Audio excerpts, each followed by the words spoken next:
Kung mahilig ka sa mga cheesy, tapos creamy na food, tiyak magugustuhan mo po ito po.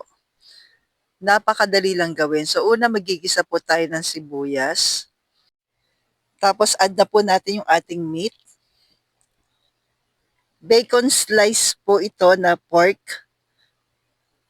Yung mga nabibili po sa supermarket, katulad po nito. Yung maninipis lang po yung pagkakahiwa. Ang tawag po dyan ay bacon slice. Yan. Then, add na tayo ng paminta. Tapos, asin.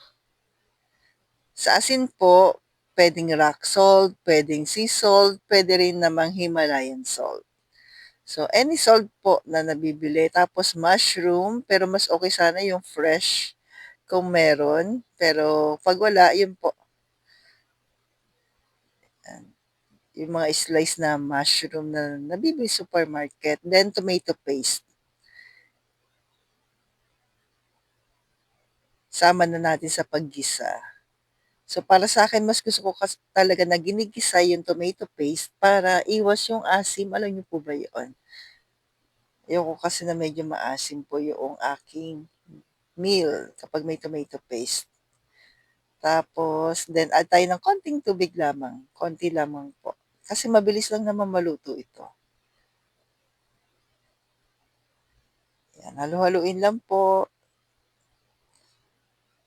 Nag-add na rin po ako ng cheese pagkakulo. So, sa cheese, kailangan po ay yung walang vegetable oil sa ingredients. Yung pang low carb na cheese. So, gamit ko po ngayon ay kesto, baka naman, sabi ganon, at grindahan mozzarella cheese. So, ayan po. Hayaan nyo lang mag-melt, tamang lakas lang ng apoy. Ang sarap nito ka low carbs. And magugustuhan yan, even yung family mo po na hindi naglo-low carb, magugustuhan nila nito. So, stay low carb.